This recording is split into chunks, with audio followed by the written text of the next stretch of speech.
그때에 아므라벨이 신할 곧 바빌로니아 왕으로 있었고, 아리옥이 엘라살 왕으로 있었고, 그돌라오멜이 엘람 왕으로 있었고, 디달이 고임 왕으로 있었습니다. 이 왕들이 나가서 소돔 왕 베라와 고모라 왕 비르사와 아드마 왕 시납과 스보임 왕 세메벨과 벨라 왕과 전쟁을 했습니다. 벨라는 소알이라고도 부릅니다. 이 왕들은 군대를 시딤 골짜기로 모았습니다. 시딤 골짜기는 지금의 사해입니다. 이 왕들은 12년 동안 그돌라오멜을 섬기다가 13년째 되는 해에 반란을 일으킨 것입니다. 그러자 14년째 되는 해에 그돌라오멜은 다른 왕들과 힘을 합하여 아스드롯 가르나임에서 르바 사람들을 물리쳤습니다. 그들은 또 함에서 수수 사람들을 물리치고 사웨 기랴다임에서 엠 사람들을 물리쳤습니다. 또 세일산에서 호리 사람들을 쳐서 광야에서 가까운 엘바란까지 이르렀습니다. 그리고 나서 그들은 방향을 돌려 엠미스밧으로 갔습니다. 엠미스밧은 가데스입니다. 거기에서 그들은 아말렉 사람들을 다 물리치고 하사손 다말에 사는 아모리 사람들도 물리쳤습니다.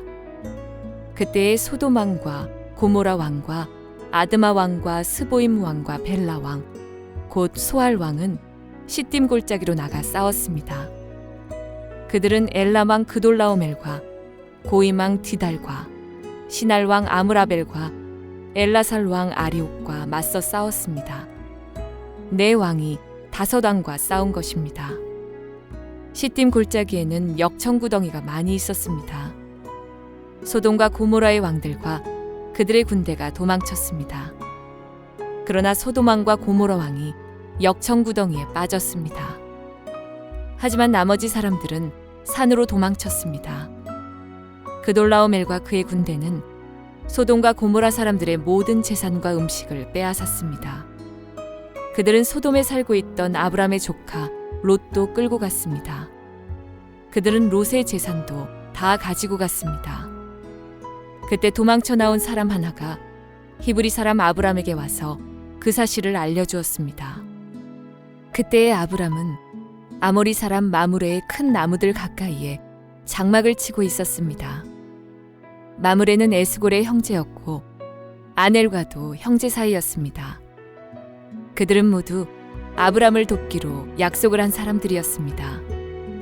아브람은 자기 조카 롯이 사로잡혔다는 소식을 듣고 그의 장막에서 태어나 그가 훈련시킨 사람 318명을 이끌고 단까지 뒤쫓았습니다. 그날 밤에 아브람은 자기 부하들을 나누었습니다. 그들은 상대편 군대를 공격했습니다. 아브람의 부하들은 그들을 다마스커스 북쪽에 호바까지 뒤쫓았습니다. 아브람은 그들이 빼앗아간 재산을 모두 되찾았습니다.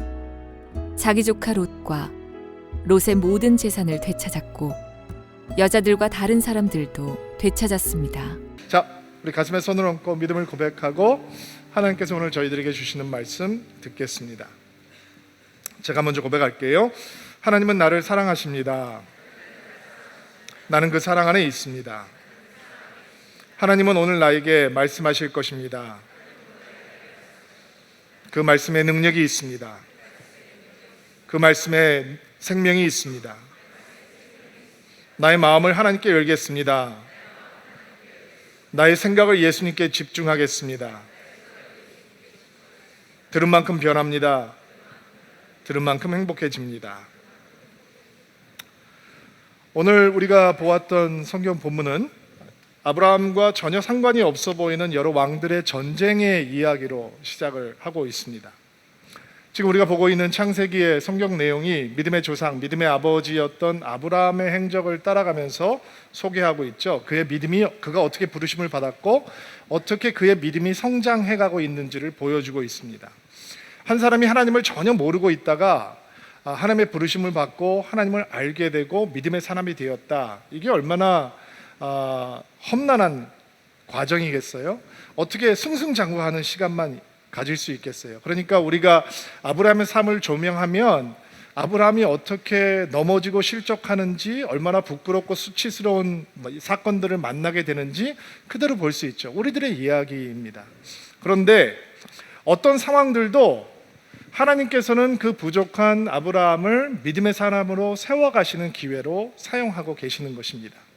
그러니까 오늘 우리가 겉으로 보기에는 아브라함과 전혀 상관이 없어 보이는 가나안에서 이루어졌던 전쟁의 이야기들도, 왕들의 전쟁의 이야기들도 그 가운데 하나님께서 아브라함의 믿음을 키우시고 믿음을 성장시키시는 기회가 될 것이라고 하는 것을 우리는 예상해 볼 수 있습니다.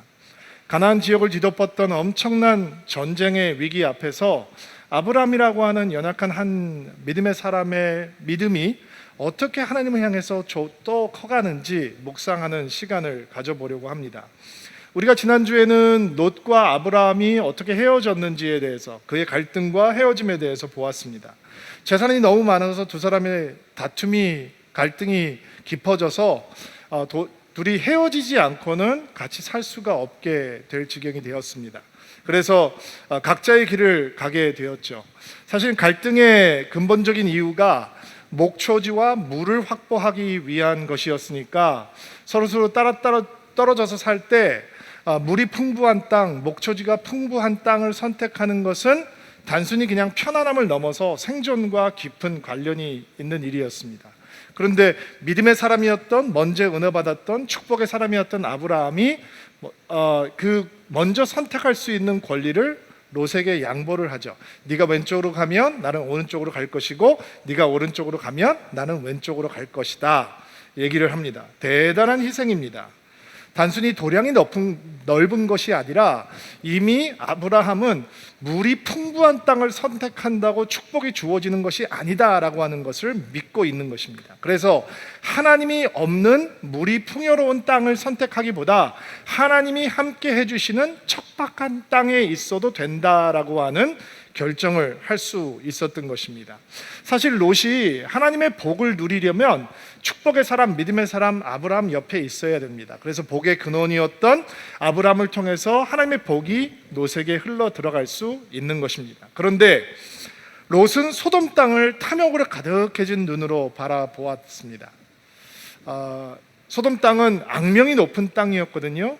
그래서 믿음의 사람이라면 가까이 가고 싶지 않은 땅, 가까이 가서는 안 되는 땅인 거죠. 근데 롯이라고 하는 탐욕의 사람, 욕심의 사람은 소돔을 바라보면 바라볼수록 이집트를 생각나게 했습니다. 갈대아 우르를 생각나게 하고 그가 그동안 경험하지 못했던 모든 것들, 그것을 생각나게 했습니다. 그는 미련 없이 아브라함을 떠나서 소돔을 향해 떠나갑니다. 처음에는 주변을 좀 빙빙 도는 것 같지만 곧 소돔 안으로 들어가고 그는 소돔인이 됩니다. 그런데 이렇게 롯이 욕심을 부리면서 선택한 땅이 큰 전쟁에 휩싸이게 되었습니다. 결국 인간의 욕심의 결과가 이런 것입니다. 그는 안달하면서 그렇게 갖기를 원했던 소돔, 그 안에 들어가니까 결국 전쟁으로 인해서 그의 삶이 무너지게 되었습니다. 자, 이렇게 여기까지 얘기를 하면 어쩌면 여러분들 중에서 좀 논리적인 것을 중요하게 생각하는 분들은 목사님의 설명은 논리적으로 맞지 않습니다. 롯만 자기가 선택해서 따라갔는데 전쟁을 만나게 된 것이 아니고 아브라함도 하나님의 부르심으로, 하나님의 인도하심으로 가나안 땅까지 왔는데 기근이 임하지 않았습니까? 다 사는 게 그런 거죠. 여기를 가도 저기로 가도 고생이 기다리고 있는 것 아니겠습니까? 그런 설명이 오히려 저 논리적이지 않습니까? 라고 생각하시는 분들이 혹시 있을지 모르겠습니다. 그러나 겉으로 보기에는 그렇습니다. 그러나 실제로는 그렇지 않습니다. 만약에 하나님께서 아브라함을 인도한 땅에 기근이 임해왔다면 기근 중에 신실하게 공급하시는 하나님의 은혜를 경험할 수 있는 것입니다.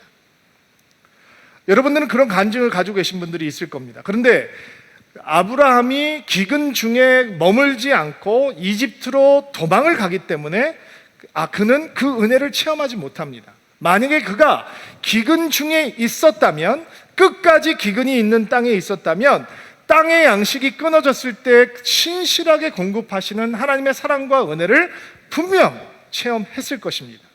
롯의 선택은 그렇지 않습니다. 롯의 경우는 하나님 없는 풍요로운 땅을 선택했습니다. 그리고 소돔에서 잘 나가는 사람이 되었습니다. 소돔의 리더가 유지가 되었습니다. 삼촌하고 있을 때보다 재산도 많이 늘었을지 모릅니다. 그리고 전쟁이 터지고 그는 모든 것을 잃었을 뿐만 아니라 전쟁 포로가 됩니다. 이게 포로가 된다는 게 노예가 된다라고 하는 것과 똑같은 말입니다. 이제는 그들을 사로잡은 사람들의 노예가 되어서 이제 평생 노예로 살아갈 수밖에 없는 운명에 처하게 되었습니다. 돌아보면 자기가 눈에 보이는 대로 욕심을 따라 갖고 그 땅에서 모든 것을 누리고 있는 유지가 된 것 같았지만 결국 그 땅은 롯을 노예로 만들어버리는 땅이었습니다. 굉장히 심볼릭하죠. 굉장히 상징적이죠. 하나님을 없는 풍요로움 속에 터져 들어갔더니 결국 그 땅은 속박의 땅이요, 결박의 땅이요, 굴레의 땅이요, 노예의 삶으로 인도하는 땅이 됐다는 것입니다. 그리고 이 땅의 굴레가 얼마나 강력하냐면 이 전쟁이 터진 다음에 노예로 잡혀가던 롯을 아브라함이 나중에 구해오거든요. 그러면 그 굴레의 땅을 벗어나야죠. 그러나 그돌라오멜이라고 하는 이 동방의 왕이 그를 노예로 만들기 전에 이미 소돔 땅이 롯을 노예로 만들어 놓았습니다. 탐욕이 그를 굴레 씌웠습니다. 그래서 그는 자유인이 되었지만 또 소돔 땅으로 돌아가게 되는 것이죠. 이런 소용돌이 같은 사건 속에서 우리는 아브라함과 하나님의 은혜 가운데 우리의 시선은 머물러 있어야 합니다. 하나님께서 이 가운데 아브라함에게 무엇을 가르치고 계시는가?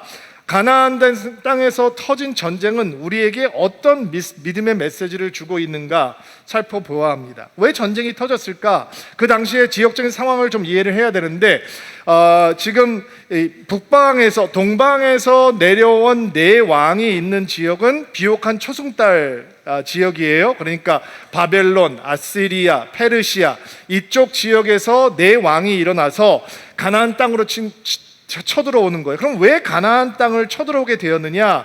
가나안 땅에 살고 있는 사람들은 이 북쪽에 있는 왕들에게 그돌라오멜이라고 하는 맹주에게 조공을 바치고 있었습니다. 왜 조공이 필요했느냐?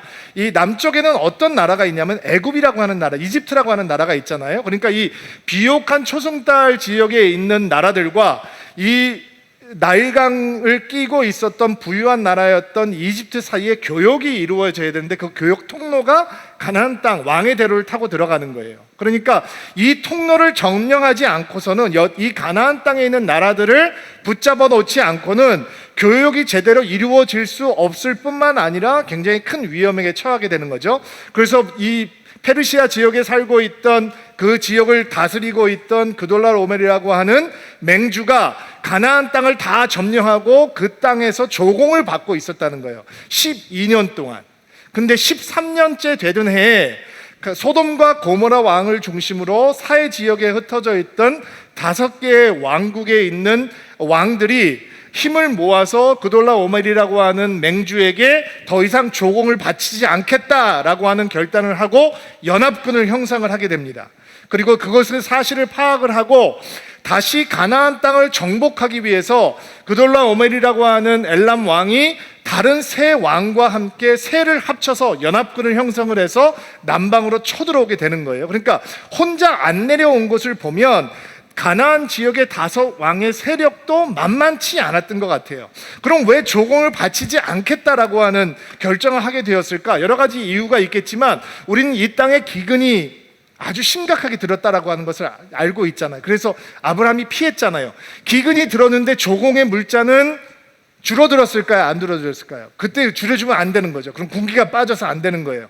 그러니까 고통이 굉장히 극에 달했을 것이고, 그리고 지긋지긋한 조공을 바치는 이 열세에 있던 이 가나안 땅의 왕들이 자기네 힘으로도 충분히 그돌라오멜을 대적해야 되겠다라고 하는 기간이 그렇게 오래 걸려서 이제는 세를 규합하고 전쟁을 벌이게 되는 거예요. 그런데 여러분들께서 이 전쟁에 대해서 이해하실 때 그 당시에 전쟁에서 패배가 되면 다 노예로 잡혀가는 거예요. 그러니까 이거는 그냥 한번 싸움 걸어보고 다시 내가 힘이 약한 것을 확인하면 그때 꼬리 또 내리면 되지. 이게 안 되는 거예요. 목숨 걸고 싸우는 거예요. 그러니까 아마 이 싸움을 준비하는 시간들도 꽤 오래 걸렸지만 이들을 대적하기 위해서 새를 규합하고 하는 것도 시간이 꽤 오래 걸렸을 거예요. 그리고 내려와서 전쟁을 벌이기 시작하는데 제가 지도를 보면서 좀 설명을 드릴게요. 지도를 펴주세요. 자, 저 지도를 보시면 지금 이 북방의 왕들이 안 보이죠? 이 북쪽에 있는 다메섹으로부터 시작해서 르바 족속을 치고 수수 족속을 치고 엠 족속을 치고 그리고 이렇게 내려와야 되는데 사해 쪽에서 시딤 골짜기로 내려와서 전쟁을 벌여야 되는데 그리고 이 가나안의 5 왕의 전술은 시딤 골짜기에 역청 구덩이가 많거든요. 아스팔트 끈적끈적하는 아스팔트 구덩이가 많단 말이에요. 그런 지리적인 이점을 이용해서 여기다가 진을 치고 전쟁을 여기다 벌여야 되는데 북방에서 내려오는 4개국의 연합군은 북쪽에서 남쪽으로 침공을 하는 것이 아니라 더 남쪽으로 내려와서 세일산에서 호리 족속을 치고 가데스에서 아말렉 족속을 점령하고 이 아모리 족속까지 친 다음에 남쪽에서 북쪽으로 올라가는 전술을 선택을 한 거예요. 그러니까 그들이 계획하고 있는 계획이 다 어긋난 거예요. 그리고 자신들이 파놓은 함정에 스스로 빠지게 되었어요. 전쟁의 결과는 상대가 되지 않았어요. 위에서부터 내려오는 쭉 거리가 거의 600km가 되는 거리를 정말로 주저함없이 질풍노도와 같이 가는 곳마다 초토화를 시키면서 다 물리치면서 내려와서 가나안 땅에 모였던 연합군들을 오합지졸로 만들어버리고 그냥 승리를 해버리게 되는 것입니다. 결과는 어떻게 됐느냐? 11절, 12절 말씀, 오늘 말씀인데 한번 같이 읽어볼게요. 시작.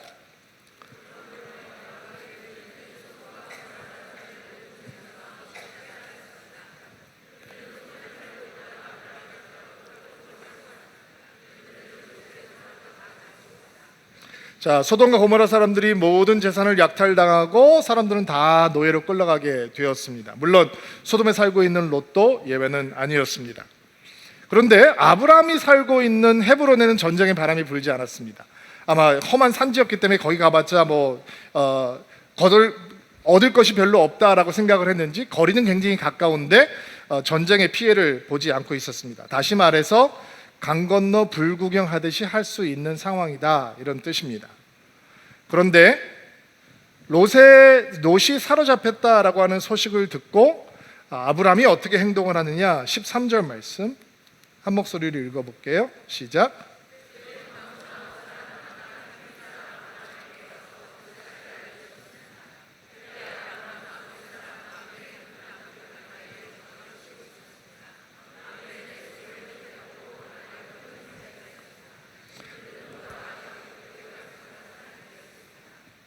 자, 전쟁이 났습니다.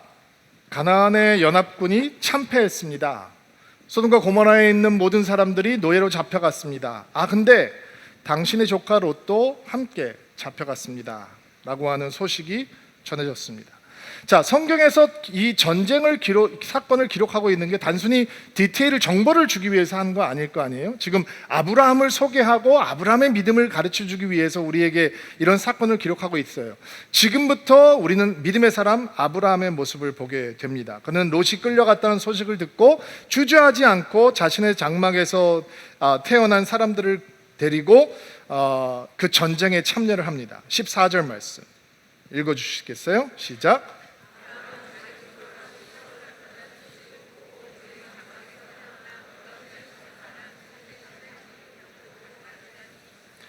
자, 자기 장막에서 태어나 훈련받은 318명의 사병들을 데리고 추격을 시작하는 것이죠. 단까지 올라가게 되는데 당면은 이스라엘의 최북부 지역이에요. 자, 318명의 사병이 있었다. 놀랍죠? 굉장한 거죠. 그렇다면 여러분 그냥 생각을 해봐도 이 사람들이 다 가정을 가지고 있고 아이들이 있었다라고 생각을 해보면 아브라함이 거두어야 되는 식솔들이 거의 1000명은 되는 거다. 그러니까 이게 그가 가지고 있었던 세력과 영향력이 우리가 생각하는 것처럼 그냥 그렇게 초라하지 않다라고 하는 걸 단번에 볼 수 있죠. 여기 지금 얘기하고 있는 아브라함의 장막에서 태어났다, 그 아브라함의 장막에서 길러졌다라고 하는 표현은 어떤 성경학자에 의하면 그가 돈으로 사오지 않은 자의에 의해서 함께 하기로 작정한 이런 뜻도 될 수 있다는 거예요. 그러니까 억지로 자기의 사병을 만들어 놓은 게 아니라 기꺼이 함께 하기 원하는 이 사병들이 318명이나 되었다라는 거예요. 어쨌든 많은 군사를 가지고 있는 것처럼 보이지만 지금 이 상황에서 조카 롯이 잡혀갔다는 이유만으로 318명의 사병을 끌고 이 전쟁 속으로 뛰어 들어가는 것은 이렇게 보든 저렇게 보든 미련하기 그지없는 행동이에요. 왜 미련한 행동인지 제가 설명을 해보겠습니다. 지금 롯이 스스로 선택해서 간 땅이 소돔 땅 아닙니까? 아브라함이 먼저 선택하라고 그랬죠. 근데 그가 선택해서 간 곳이 바로 소돔이었습니다. 아들처럼 사랑해주고 키워줬더니 그 삼촌을 향해서 매몰차게 등을 돌리고 떠난 롯이 아니었나요? 그러면 보통 사람 같으면 이렇게 매몰차게 아브라함을 버리고 자기가 좋아하는 땅으로 골라갔다가 전쟁을 만나서 노예가 되었다, 노예로 끌려갔다라고 하는 얘기를 들으면 보통 사람 같으면 어떻게 반응하겠어요? 그래, 내가 너 그럴 줄 알았어. 싸다 싸. 너 그렇게 매몰차게 할 때, 나한테 이렇게 섭하게 할 때 내가 너 심리도 못 가서 발병 날 줄 알았어. 이런 마음을 갖지 않을까요? 대부분 사람들이 이렇게 생각하겠죠. 나 복을 차버리더니 잘 됐다, 야 어디 고소하다, 이렇게 생각을 하든지, 아니면 이렇게 거친 마음을 표현하지는 않더라도 지 팔자지 뭐, 지 운명이지 뭐, 아니면 좀 신앙적으로 표현을 해서 다 주의 섭리지, 하나님께서 어떻게 다 인도해 주시겠지, 아니면 하나님의 심판이네, 이렇게 생각을 할 수도 있지 않겠습니까? 그러나 성경은 아브라함이 망설이지 않고 전쟁 속으로 뛰어드는 모습을 보여주고 있습니다. 여기에 바로 우리가 배워야 하는 믿음의 모습이 있는 것입니다. 여러분, 아브라함은 상처 때문에 행동하지 않습니다. 그는 믿음 따라 행동합니다. 그는 과거의 상처의 기억 때문에 행동하지 않습니다. 사랑을 따라 행동합니다. 과거의 상처의 사슬에 묶여있지 않습니다. 그는 하나님의 인도하심을 향해 뛰어 들어갑니다. 롯과의 갈등, 헤어짐, 그것은 분명 삼촌 아브라함에게 굉장히 큰 상처였을 것입니다. 자기 동생이 죽고 아들처럼 키워온 조카와 헤어지는 것이 어떻게 쉬웠겠습니까? 그런데 그 상처를 따라가면 마음속에 섭섭한 마음, 괘씸한 마음으로 가득했을 것입니다. 상처를 따라서 생각하고 사고하면 상처를 따라 행동할 수밖에 없습니다. 여러분, 상처는 행동을 만들어냅니다. 제가 어렸을 때 이렇게 유쾌하지 않은 기억이 하나 있는데, 유치원 다닐 때였던 거로 기억을 하는데, 무슨 발표회 같은 거를 하는 날이었어요. 선생님께서 내일은 얼굴을 깨끗하게 씻고 로션 예쁘게 바르고 와, 이렇게 얘기를 하셨어요. 근데 집에 가서 제가 남자아이니까 아침에 깨끗이 씻는 것도 잊어버리고 로션을 바르는 것도 잊어버렸어요. 근데 제가 그때 저희 집에 엄마가 안 계실 때였기 때문에, 엄마가 없을 때였기 때문에 아마 제 안에 좀 자격지심이 있었던 것 같아요. 유치원에 갔는데 선생님이 아이들을 모아놓고 이렇게 물어보시는 거예요.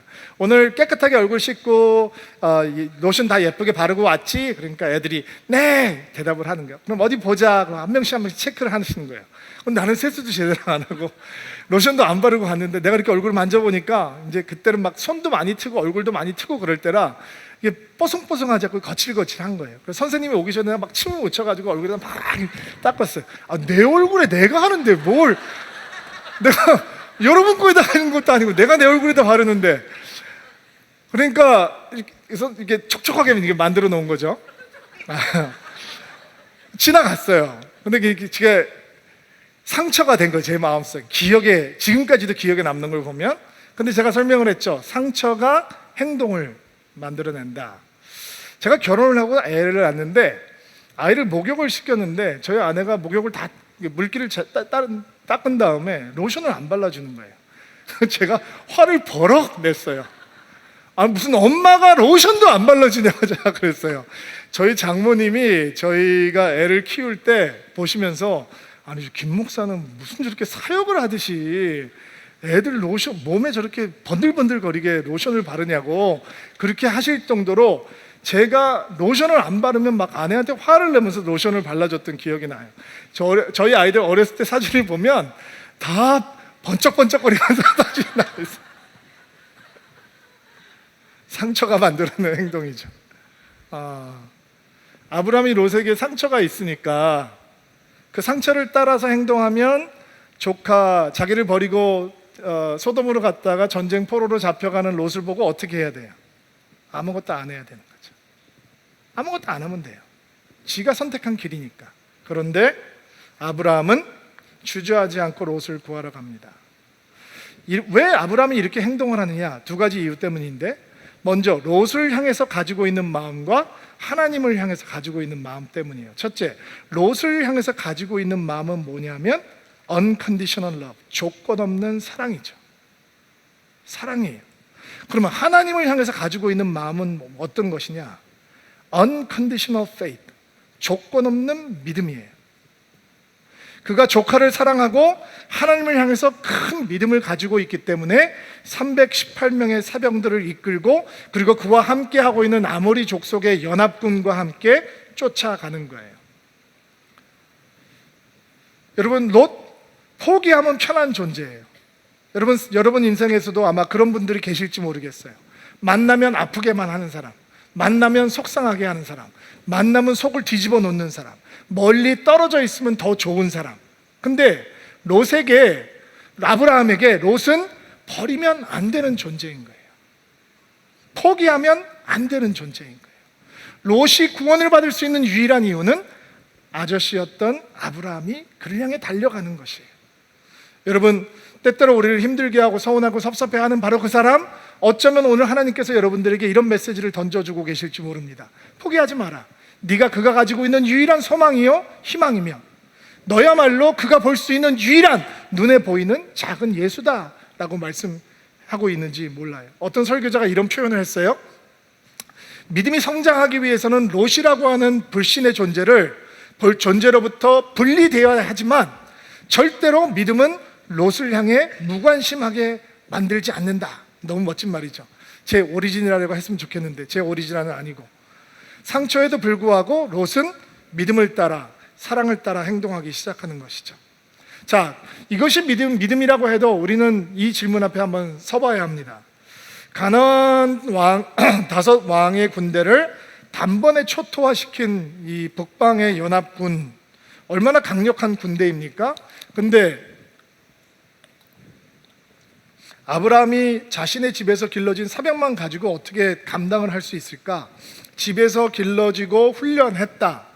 아브라함이 군대 사령관도 아니고 군대 장관 출신도 아니고 훈련을 하면 얼마나 했을까?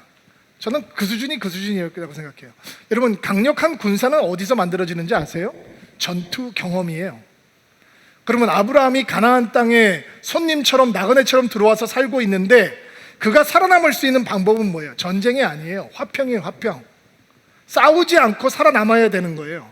아무리 훈련을 했어도 전쟁 경험 한 번 없는 사병들이 그돌라오멜의 연합군을 칠 수 있을까?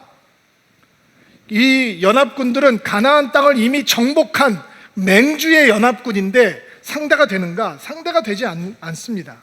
아무리 생각해도 상대가 되지 않는 게임입니다. 여기서 우리는 또 다른 아브라함의 믿음을 보는 것입니다. 여러분, 믿음은 계산하지 않는 겁니다. 아무도 아멘을 안 하시네? 믿음은 행동하는 것입니다. 계산이 빠르면 은혜 체험, 하나님 체험 못합니다. 머리만 너무 빨리 돌아가면 하나님의 역사를 교묘하게 뚫고 갑니다. 지금 아브라함이 하려고 하는 일은 이렇게 보아도 저렇게 보아도 불가능한 일입니다. 해서는 안 되는 일입니다. 그러면 왜 그는 이 일을 하고 있는 것입니까? 믿음의 길에는 도무지 계산으로는 풀 수 없는 사건들이 드러납니다. 그때 우리 안에서 믿음이 자라고 우리 안에 계신 하나님이 크신 하나님이 되는 것입니다. 사사기에 보면 기드온이라고 하는 사람이 나오잖아요. 그의 첫 등장은 어디서 등장을 하냐면 포도주 틀 안에 들어가서 밀을 타작하고 있었다 그래요. 밀 까서 조금이라도 죽이라도 끓여 먹고 살아남으려고 하는 거죠. 근데 하나님의 천사가 와서 그 기드온에게 뭐라고 인사를 하냐면 힘센 용사여, 옛날 개역 개정판을 보면 강한 용사여, 하나님께서 너와 함께 하신다, 이렇게 인사를 해요. 강한 용사라고 하는 것은 기드온과 어울리는 말이 아니에요. 겁쟁이가 더 어울리는 말이에요. 그런데 하나님께서 강한 용사를 기드온에서 보고 계시는 거예요. 앞으로 기드온은 13만 5천 명의 미디안 군사들과 전쟁을 벌여야 돼요. 근데 300명의 군사와 그 일을 해야 돼요. 계산을 이렇게 보아도 저렇게 보아도 안 나오는 거예요. 믿음은 때때로 계산할 수 없는 난관을 만나게 되는 거죠. 어린아이의 점심 도시락으로 가져왔던 오병이어, 그것으로 어떻게 남자 5천 명, 거기에 모여있는 여자들과 아이들을 다 먹일 수 있겠어요? 아니, 무책임해도 그렇지 안드레라고 하는 사람 얼마나 대책 없는 사람이길래 그걸로 예수님한테 뭐를 하라고 가져오겠어요? 빌립 얼마나 똑똑해요. 견적 팍 나오잖아요. 예수님 200데나리온은 있어야 됩니다. 근데 그게 있어도 이 사람들 다 먹이기가 힘드니까 빨리 돌려보내야 됩니다. 이렇게 머리가 팽팽 돌아가잖아요. 근데 머리만 팽팽 돌아가서는 믿음의 역사와는 멀어지게 되는 것입니다. 아브라함이라고 계산을 못하겠어요? 아브라함이라고 죽음이 두렵지 않겠습니까? 목숨을 걸고 하는 싸움입니다. 그런데 아까 이 전투에 참여하고 있는 아브라함에게 어떤 마음이 있었다고 그랬죠? 롯을 향해서는 조건 없는 사랑, 하나님을 향해서는 큰 믿음이 있었다고 했잖아요. 그러면 어떤 믿음인가요? 318명의 작은 사병들을 통해서도 큰 북방의 연합군을 맞서서 싸우게 하실 수 있는 하나님이다라는 거예요. 다음 주에 우리가 보게 되겠지만 승전하고 돌아오는 아브라함을 이 멜기세덱이라고 하는 제사장이 맞이하거든요. 그 대화를 보면 이런 대화 내용이 나와요. 하나님께서 원수들을 아브라함 손에 붙이셨다. 아브라함 손에 맡기셨다. 무슨 얘기냐면 이 전쟁을 떠나기 전에 아브라함은 확신을 하고 떠나는 거예요. 저들을 하나님께서 내 손에 붙이셨다라고 하는 믿음을 가졌기에 그는 전쟁에 뛰어드는 것이고 승리하게 되는 것입니다. 여러분, 믿음은 결심이 아닙니다. 믿음은 각오가 아닙니다. 믿음은 행동하는 것입니다. 믿음이 없는 사람은 결심만 합니다. 각오만 다집니다. 그리고 스스로 속아 넘어갑니다. 야, 내가 믿음이 대단하구나. 내가 이런 생각을 하고 살아. 그런데 어떤 믿음의 역사도 그들 삶 속에 일어나지 않습니다. 속고 있기 때문입니다. 믿음은 행동하는 것입니다. 어떤 사람은 생각합니다. 운동해야지. 어떤 사람은 생각합니다. 살 빼야지. 어떤 사람은 생각합니다. 성경 봐야지. 기도해야지. DBS 해야지. 어떤 사람은 말합니다. 전도해야지. 근데 어떤 역사도 일어나지 않습니다. 각오를 진지하게 합니다. 심각하게 합니다. 근데 어떤 믿음의 역사도 우리의 삶 속에 일어나지 않습니다. 믿음의 크기는 결심과 각오의 크기가 아닙니다. 믿음의 순도는 행동의 순도에 달려 있습니다. 아브라함이라고 멀리 서서 구경하고 싶은 마음이 왜 없겠습니까? 이 엄청난 위기 앞에서 어떻게 이렇게 용감할 수 있는 겁니까? 우리가 지난번에 보았던 아브라함의 모습은 이집트에 들어가서 자기 아내를 빼앗기면서 아내를 팔아먹는 그런 파렴치한 사람이었습니다. 비겁한 사람이었습니다. 그런데 어떻게 그가 가나안 연합군을 초토화시킨 북방의 연합군을 향해서 그 소수의 무리를 끌고 노구를 끌고 전쟁에 참여할 수 있는 것입니까? 아브라함 안에 있는 하나님이 커지신 겁니다. 그가 용맹스러워서도 아니고 그가 함께하는 318명의 사병들이 일당천의 용사이기 때문이도 아니고 아모리 족속의 군대가 연합군보다 더 싸나운 군대여서도 아니고 그에게 전술과 전략이 뛰어나기 때문도 아니고 그 안에 계신 하나님께서 이미 그렇게 커져버리신 것입니다. 믿음은 내가 커지는 것이 아니라 내 안에 계신 하나님이 커져가는 것입니다. 아브라함의 하나님이 그 믿음 안에서 그렇게 크신 하나님이 되시고 전쟁에 들어가기 전에 확신을 주시니까 그는 주저하지 않고 믿음의 행동을 할 수 있는 것입니다. 하지만 우리는 지금 아브라함이 318명의 군사들을 훈련하고 준비했다는 사실을 절대로 가볍게 보아서는 안 됩니다. 자기 신의 재산과 식소를 지키기 위해서 준비한 군사가 아니겠습니까? 또 아내를 빼앗겨 본 경험이 있으니까 이거 내가 내 사람을 지키려면 힘을 길러야겠구나. 나름대로 자신의 최선의 준비, 최고의 헌신으로 이 군대를 만들어 놓았을 것입니다. 우리는 그 사실을 주목해야 합니다. 저희 교회가 10주년을 앞두고 있습니다. 지금까지는 이런 생각을 제 안에서 많이 했던 것 같습니다. 아직 우리는 부족하니까, 연약하니까, 아직은 우리는 그런 일을 못할 것 같아 라고 하는 생각들이 많이 있었습니다. 우리보다 더 큰 교회도 있고, 우리보다 더 잘 준비되어 있는 교회도 있고, 우리보다 재정이 더 넉넉한 교회들도 많이 있고, 훈련된 일꾼들이 많이 있으니까 우리가 할 수 있는 것은 별로 없다라는 생각이 제 안에 있었습니다. 그런데 10주년을 향해 가면서 저희 기도가 바뀌기 시작했습니다. 하나님, 더 쓰임 받고 싶습니다. 주의 일을 더 해드리고 싶습니다. 우리가 할 수 있는 일들이 너무 많이 있다라고 하는 것이 보이기 시작했습니다. 하나님, 다 하고 싶습니다. 하나님, 더 하고 싶습니다. 라는 기도가 뜨겁게 나옵니다. 만약에 우리에게 사람이 많기 때문에 일을 했다면 사람이 했다라는 얘기가 남을 것입니다. 우리에게 돈이 많아서 일을 했다면 돈이 많아서 그런 일을 하는 거지라는 얘기가 남을 것입니다. 그러나 사람도 넉넉하지 않고 재정도 넉넉하지 않은데 어떤 일이 주의 일을 할 수 있었다면 그것은 하나님께서 하셨다라고 하는 이야기가 될 것입니다. 서울 샬롬 교회의 첫 발걸음도 그런 발걸음이 되기를 저희들은 기도하고 소망하고 있습니다. 이양무 목사님께서 이런 말씀을 하시더라고요. 아까 영상에도 나왔지만, 목사님, 근데 내가 드림교회, 서울 드림교회 성도라도 가고 싶지 않을 것 같아요. 이렇게 편하고 좋은 곳을 떠나서 왜 가겠어요? 그런데 저는 이양무 목사님에게 이런 말씀을 나누었어요. 목사님, 아마 그렇지 않을 겁니다. 꿈은 잉태되는 거거든요. 우리의 꿈이 잉태돼서 서울 드림교회라고 하는 하나님의 선물이 나왔듯이 여러분 안에, 모든 드림인들 안에 하나님의 꿈이라고 하는 씨앗이 심겨지고 여러분이 그것을 잉태하고 그것 때문에 괴로워하고, 출산은 힘들지만 그 출산을 한 다음에 느끼는 행복은 설명을 할 수가 없는 거잖아요.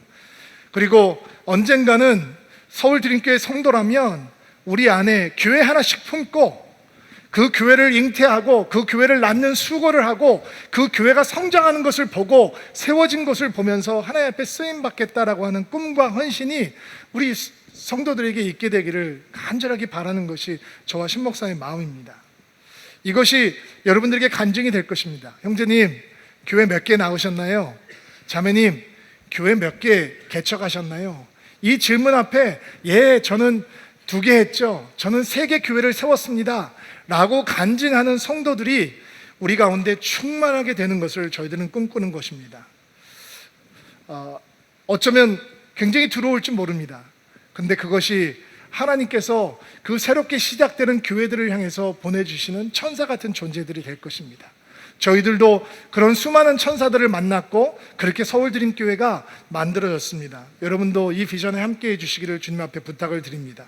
어떻게 보면 목사님 그 30명의 사람이 50명의 사람이 간다고 진짜 교회가 되겠습니까? 라고 생각하지만 여러분, 믿음은 결심하고 각오하는 것이 아니라 믿음은 행동하는 것입니다. 318병이라고 하는 작은 최선이 하나님의 놀라운 역사를 만들어내는 통로가 되는 것처럼 우리들이 보내는 30명의 드림인이 또 다른 사람들을 살리고 아름다운 교회를 개척하고 만들어가는 하나님의 최고의 선물, 최선의 선물이 되는 것입니다. 하나님께서는 우리의 최선을 드릴 때 세상을 감동케 하시는 것입니다. 박정현 목사님 공동체가 지난주에 군산에 가서 아우리치를 하는데, 목사님께서 아우리치를 끝나고 올라오시면서 저한테 사진을 하나 보시면 제가 너무 큰 감동을 받았어요. 벽화, 보통 아우리치를 가게 되면 노인들이 많은 교회니까 페인트 칠하는 것도 힘들고, 그래서 저희들이 페인트 칠도 많이 도와드리고 하는데 이 완전히 다른 수준의 벽화가 있는 거예요. 일단 사진을 한번 보여드릴게요. Before and After를. 자, 왼쪽에 있는 게 Before예요. 저런 담벼락을 이렇게 만들어 놓은 거예요. 안 놀라시네. 자, 그 다음 사진. 자, 이게 교회 입구로 올라가는 벽인데 요 비포가 요렇게 변한 거예요. 그 다음 또 저 왼쪽에 있는 저런 집이 이제 이런 모습으로 변하게 된 거예요. 요렇게 저는 사실 이게 제일 멋지다라고 생각을 했어요. 너무 멋지게 변했죠. 다음 사진. 우리가 그려놓은 벽화에 나비가 진짜 꽃인지 알고 앉았어요. 제가 그냥 이렇게 저 사진을 보다가 너무 감동을 받았어요. 그래서 이렇게 목사님이 사진을 잔뜩 보내줬는데 제가 도대체 누가 저렇게 아티스틱한 재주가 있는 거냐 그랬더니 밤중에 나가서 빔 프로젝트를 쏘고 밑그림을 그리고 성도들이 페인트를 하고 마지막 터치를 이제 미술 전공한 사람들이 했다는 거예요. 제 마음속에 와, 저거 진짜 사람들이 좋아하겠는데? 그러니까 저 벽화를 본 마을 주민들이 내년에 와서 동네 자기 마을에서 저런 벽화를 만들어 줄 수 있겠냐라고 물어보는 거죠. 자, 작은 최선이죠. 우리가 할 수 있는 작은 거예요. 근데 우리의 작은 최선이 세상을 감동시켜 주는 거예요. 하나님께서는 작은 것들을 통해서 그렇게 역사하실 수 있는 하나님이시죠. 왜 더 이상 교회 개척은 안 되는지, 왜 더 이상 전도가 안 되는지, 왜 아이들과 청소년과 대학생들이 교회에 안 오는지, 왜 교회 부흥이 불가능한지, 왜 교회가 더 이상 세상의 소망이 될 수 없는지, 건물이 없으면 교회가 안 된다라고 하는 고정관념, 왜 그렇게 맺게 될 수 없는지, 우리는 수많은 이유들을 찾을 수 있을 거예요. 그러나 믿음은 그런 핑계를 찾지 않고 위기 앞에서 하나님을 보는 거죠. 그게 믿음입니다.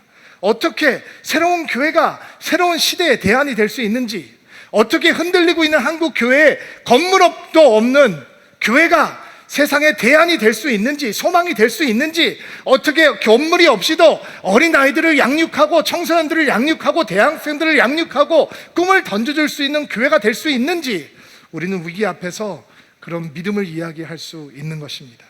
그게 318명을 준비시키는 아브라함의 믿음이요, 아브라함의 영성인 겁니다. 성찬의 자리에서 여러분에게 하나님께서 그 믿음을 부어주시기를 주의 이름으로 축복합니다. 같이 한번 기도합시다. 가슴에 한번 손을 얹고 안수해 주시기를 바랍니다.